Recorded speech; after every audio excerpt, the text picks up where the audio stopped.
Nous sommes à J-11 toujours, avant la Coupe du Monde.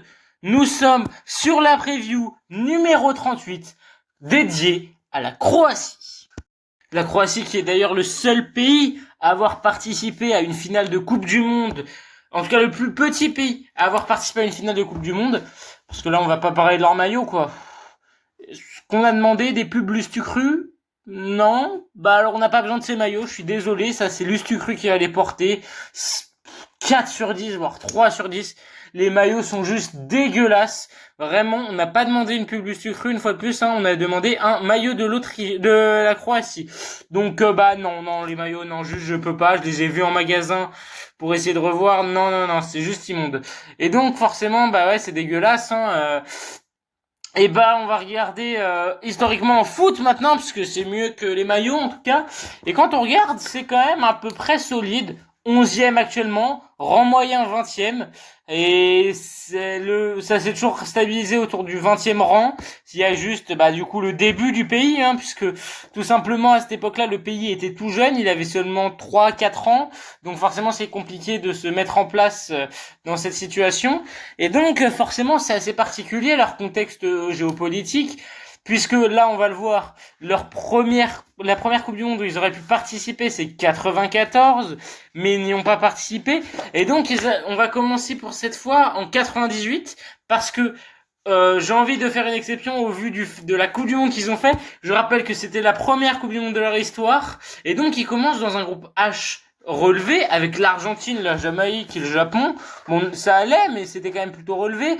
Et donc, ils arrivent à s'imposer d'abord 3-1 contre la Jamaïque, 1-0 contre le Japon avant de s'incliner 1-0 contre l'Argentine, ce qui les emmène en huitième de finale contre tout simplement la Roumanie. Et donc grâce à un but de Šuker qui sera vraiment le joueur de cette Coupe du Monde pour la Croatie, donc ils arrivent à se hisser en quart de finale, où encore une fois ils arrivent à mettre 3-0 à l'Allemagne à cause du carton rouge de Wurns, et donc et donc encore une fois Šuker marque le but pour tuer, mais Jarni et Vlahovic permettent de creuser l'écart avant d'arriver en demi-finale. Encore un but de Šuker et l'exclut, mais Thuram répond dans l'instant, puis re-répond. Lilian Thuram qui inscrira sur ce match les deux seuls buts de sa carrière en Coupe du Monde. Les deux seuls buts de sa carrière en équipe de France surtout, et pourtant les buts les plus importants de sa carrière. Et derrière, malheureusement, heureusement la Croatie s'imposera contre les Pays-Bas pour obtenir une médaille de bronze à sa première Coupe du Monde. C'est quand même grandiose.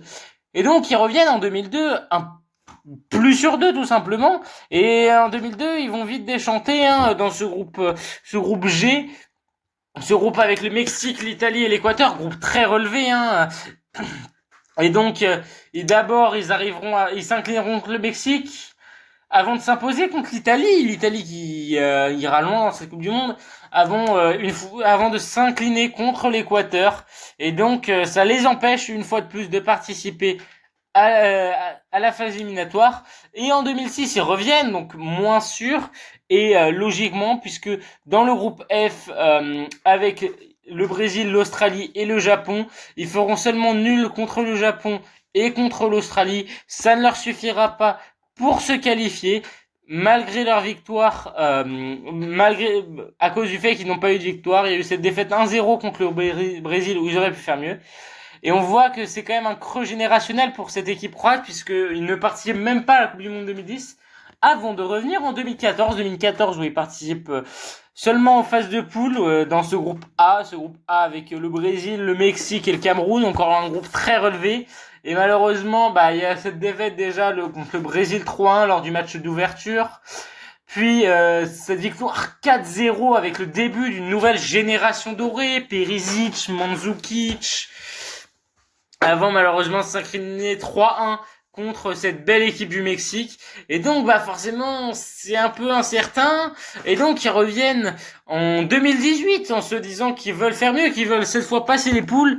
Et je pense qu'on le sait tous, ils auront fait plus que passer les poules dans ce groupe D avec l'Argentine, dans lequel ils finiront premiers en s'imposant d'abord 2-0 contre le Nigeria, puis 3-0 contre l'Argentine avant de s'imposer 2-1 avec ce but de Perisic pour éliminer l'Argentine. Et donc, pas pour éliminer, pour les faire finir deuxième. Ce qui les emmène en huitième de finale où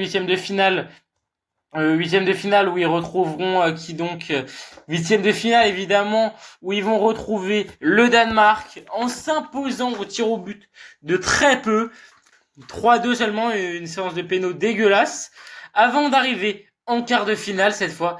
Quart de finale où ils se retrouvent confrontés à la Russie, l'équipe à domicile, et où ils s'imposent encore une fois au tir au but, grâce à une victoire donc 4-3 au tir au but. Et donc tout ça, ça leur permet tout simplement d'arriver en demi-finale contre l'Angleterre.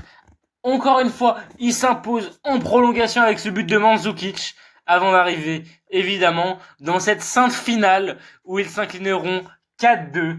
Quel dommage! Je suis vraiment déçu pour eux. Blague à part, c'était quand même un run exceptionnel pour une équipe qui était vraiment la génération dorée. Et on continue, l'équipe était sur un léger déclin. Et pourtant, en 2022, ils reviennent dans un groupe F relevé, encore une fois, avec Maroc, Belgique et Canada. Avec ce nul contre le Maroc, avant d'avoir cette victoire 4-1 contre le Canada, un Canada qui a beaucoup de mal, avant de faire ce nul contre la Belgique, qui leur permettra de se qualifier aux dépens de la Belgique. Mais cette victoire 4-1 avec Lovro Mayer, avec ce doublé de Kramaric, et donc ça leur permet de se hisser en huitième de finale où ils s'imposent d'abord contre le Japon au tir au but, avant de s'imposer contre le Brésil, encore une fois au tir au but. C'est vraiment un pattern récurrent chez eux, avant d'arriver en demi-finale où ils s'inclineront 3-0 net, sans bavure contre l'Argentine, et de s'imposer contre le Maroc 2-1 avec ce but d'Orsic et ce but de Gvardiol qui était la révélation de ce tournoi. Et donc ça leur permet d'obtenir 3 médailles en seulement 24 ans de Coupe du Monde. En seulement... à ce moment-là, seulement 24 ans, maintenant 28 ans. Et donc c'est quand même assez grandiose. Et donc ça nous emmène quand même aux résultats récents. Et là on voit qu'il y a eu quand même un petit creux, il y a eu un léger creux générationnel, très léger, mais quand même une très grande équipe, 5-1 contre la Tchéquie, 1-0 contre les Féroé, 0 contre Gibraltar, 0-0 contre la Tchéquie. Ils ont fini invaincus dans leurs éliminatoires, et encore heureux. Et il y a cette Ligue des Nations où ça a été très très chaud, où la France arrive à s'imposer seulement au tir au but contre eux dans un match exceptionnel. Je me rappelle l'avoir vu. Et donc c'est quand même une équipe qui a posé beaucoup de problèmes à la France. Et donc quand on regarde les résultats récents, c'est quand même étonnant. Leurs 2 derniers matchs, alors certes il y a cette victoire contre la Colombie 2-1, mais il y a cette défaite contre le Brésil 3-1 qui pose des questions, mais qui n'est pas inquiétant outre mesure, surtout lorsque l'on voit leur effectif, un effectif très axé défensif, mais surtout on voit au niveau des âges que c'est très versatile. Il y a un mélange d'expérience avec du Perisic, avec du Caleta-Car, du Budimir, du Modric, des joueurs en fin de parcours, du Livakovic également, et on voit des jeunes joueurs qui percent, du Tony Fruc qui évolue à Rijeka actuellement, qui est un très bon joueur. Il y a également du Luka Sucic qui évolue à la Sociedad, du Sutalo. Il y a encore de l'expérience avec Kovacic. Et vraiment, c'est une équipe très versatile au niveau des âges et avec vraiment des top joueurs. Alors, Gvardiol, est-ce que j'ai besoin de le présenter? Oui, mais quand même. Et pour moi, la révélation pour cette équipe, ce sera, même si là on voit déjà que ce sera plus vraiment une révélation, mais ce sera, je pense, il faut surveiller aussi Martin Baturina qui fait une excellente saison avec le Como, mais c'est surtout Vuskovic qui fait une saison XXL avec Hambourg, 80e centile en duel défensif, 83e centile en duel aérien gagné, 84e centile en course progressive, un top joueur dans ces domaines-là. Évidemment, la constante de cet effectif, ce sera le meilleur joueur de Bundesliga actuel, selon moi, même si ça fait un peu présomptueux de dire ça.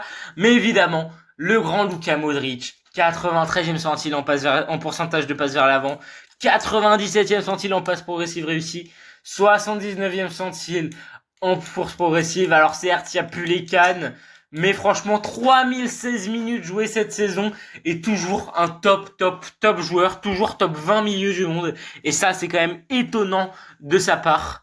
Il y a quand même deux autres joueurs très importants dans cet effectif. Il y a notamment Josko Gvardiol, 96e centile en course progressive, malgré qu'il a été beaucoup blessé cette saison. 87e centile en passe réussie, 87e centile en passe progressive réussie. Il a eu beaucoup plus de mal sur l'aspect défensif cette saison. Et il y a un autre joueur qui est très intéressant, qui pourra aussi être la révélation. C'est Petar Sucic. Sucic qui évolue à l'Inter, 95e centile en course progressive, 78e en passe vers l'avant, 92e en passe clé, 88e en passe progressive réussie, 70e en passe vers l'avant. C'est vraiment un excellent joueur de ballon, un excellent milieu. La relève peut-être de Luka Modric, quand on regarde, c'est assez proche en termes de profil. Et donc pour moi, ça c'est encore un joueur qui va sortir. Et pour moi, c'est une nouvelle génération qui va prendre le relais de la précédente et qui va faire sûrement moins bien, mais qui va quand même faire des sacrées performances. Et donc, dans quelle poule ils atterrissent? Ils atterrissent quand même dans une poule très compliquée avec l'Angleterre, le Ghana, le Panama. Et donc, ils sont quand même avec 4,44 expected points. Ils ont 77% de chances de se qualifier. C'est honnête. Et donc, ils ont quand même 39% de chances de finir deuxième. Et c'est probablement ce qui va arriver, hein. Ou alors, peut-être finir troisième, même si, personnellement, je n'y crois pas. Et donc, pour moi, tout ça, ça voudra dire une chose. Ça voudra dire qu'ils affronteront le deuxième du groupe L, donc celui que l'on a fait tout à l'heure, la Colombie, et donc ça les emmènerait derrière très probablement contre le premier du groupe H, à savoir l'Espagne. Donc ils ne dépasseront pas, je pense, les huitièmes de finale cette Coupe du Monde. Et pourtant, j'attends beaucoup de cette équipe. C'est une très grande équipe. En tout cas, c'est fini pour cette vidéo. N'hésitez pas à liker, commenter, vous abonner comme d'habitude. Dites-moi ce que vous avez pensé de la vidéo. La prochaine vidéo, ça sera sur l'Allemagne. Sur ce, ciao!